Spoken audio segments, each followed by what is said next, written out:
Et bonjour à tous, bienvenue, aujourd'hui c'est dimanche et aujourd'hui je vous propose une vidéo un petit peu différente. On va faire un jeu, vous avez la possibilité de reproduire l'exercice mais vous avez aussi la possibilité de jouer. On va faire d'une pierre deux coups, mais déjà pour ceux qui ne me connaissent pas, bienvenue, moi c'est Aike, un grand merci, on est de plus en plus nombreux.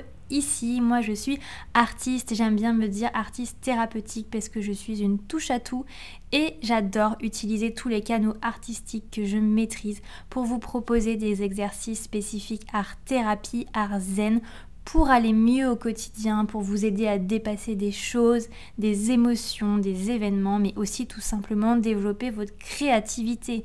Être créatif et ne pas se sentir bloqué juste parce qu'on ne sait pas dessiner ou qu'on n'a pas d'inspiration. Ici, on enlève ces tabous. Si on ne sait pas dessiner, si on n'a pas d'inspiration, eh ben, bienvenue! Je précise aussi, je ne sais pas si on l'entendra au son, mais si jamais vous entendez de drôles de bruit, je tourne en plein milieu de cette fameuse tempête, donc excusez-moi si le bruit est un peu gênant. Donc c'est parti, si vous voulez réaliser l'exercice, on prend du masking tape, vous savez que j'adore ça. Sinon, vous pouvez juste faire attention à votre façon de colorier. Moi, j'ai choisi de prendre des surligneurs et vous allez remarquer, cette fois, je n'ai pas pris des couleurs flashy. Je sors un petit peu de mes habitudes. Je voulais vous proposer quelque chose d'un petit peu plus doux, d'un petit peu plus pastel, puisque je voulais pas que la couleur prenne le dessus sur l'exercice. Vous pouvez prendre des feutres, des crayons de couleur, des surligneurs comme moi, des craies, tout ce que vous voulez. À l'instant T, si vous reproduisez l'exercice, c'est le moment de tout lâcher. Tout lâcher, on a mis du masking tape, on y va, on colorie dans tous les sens. On s'en fiche, ici on s'en fiche de faire des traits, on s'en fiche de faire des traces. D'ailleurs, bien au contraire, moi je trouve que ça apporte de la texture et du relief au futur dessin. Donc on y va, c'est le moment. On gribouille dans tous les sens, on applique sa couleur, on lâche prise. La première étape, c'est de lâcher prise. Qu'est-ce qu'on va faire par la suite? Eh bien, on va faire un petit jeu. Je vais dessiner 3 portes, d'où l'importance d'avoir fait, j'ai oublié de préciser, 3 cases sur le dessus et 3 cases sur le dessous. Je vais vous dessiner 3 portes et il va falloir encore plus lâcher prise et laisser votre instinct agir. Vous allez devoir choisir une des 3 portes. Peut-être par rapport à sa forme, peut-être par rapport à sa taille, peut-être par rapport à la couleur du dessous, peut-être un mix des deux, mais il va falloir choisir votre porte. Et ensuite, eh bien, je vais vous donner une signification du choix de cette porte. Allez, c'est parti, je vous propose de faire le vide sur 3 à 4 respirations avant de choisir votre porte. La symbolique de la porte, pour moi, c'est très important. Comme si vous ouvrez un nouveau chapitre d'un livre, là, vous ouvrez une nouvelle porte. Pour moi, ça va symboliser ce dont vous avez besoin. Donc, on fait le vide et c'est parti, on y va.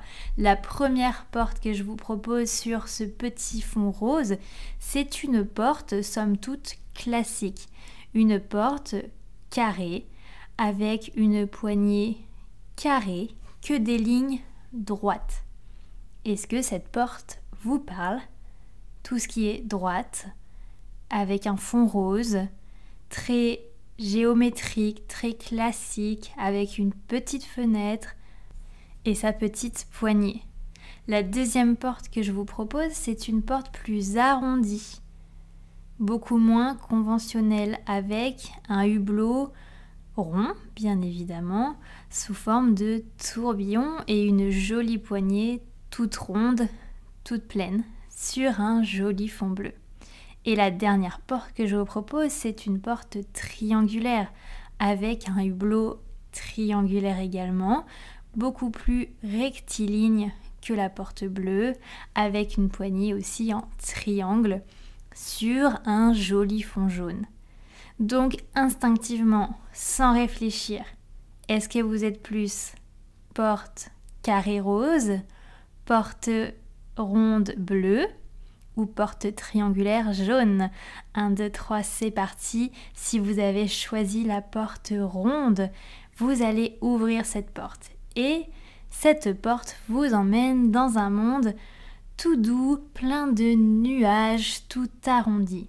Si vous avez choisi cette porte, la symbolique que j'ai eu envie d'y mettre, qui m'est venue instinctivement, et ce dont vous avez peut-être besoin, c'est de prendre cette porte et d'aller sur ce chemin et d'aller à la rencontre de personnes, que ce soit votre famille ou vos amis. Si vous avez choisi cette porte, peut-être que vous avez besoin d'être entouré. Peut-être que vous avez besoin de voir du monde, de parler, de partager des activités, de ne pas être seul. Pour le choix numéro 2, c'est parti. Si vous avez choisi la porte carrée, eh bien vous allez ouvrir cette porte et vous allez tomber sur un paysage en fait, comme un tableau avec une jolie bordure. Un tableau de quoi, vous allez me dire?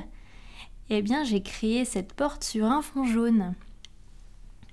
Un fond jaune car j'imagine un paysage ensoleillé, un paysage de bord de mer. Vous allez voir, on va créer des vagues, on va mettre des petites mouettes.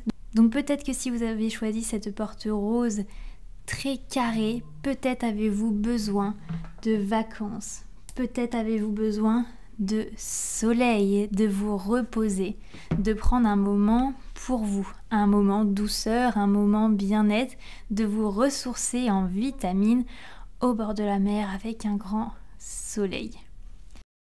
Et enfin, eh bien, si vous avez choisi la dernière porte, la porte triangulaire, vous allez arriver sur un monde en hauteur. Le triangle, eh bien évidemment, c'est une sorte de montagne. Et peut-être avez-vous besoin de gravir cette montagne, peut-être avez-vous besoin de tracer votre chemin. Vous voyez, je crée le chemin, on va créer les petites montagnes et peut-être que tout simplement vous avez des obstacles à surmonter, une montagne à gravir, un sommet à atteindre pour briller tout en haut de ce sommet.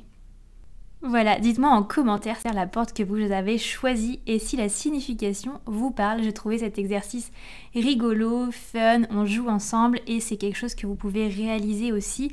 Créer vos propres portes avec des formes différentes, des couleurs différentes et créer une ouverture différente. Vous voyez, une fois que vous allez ouvrir la porte, peut-être créer autre chose, je sais pas.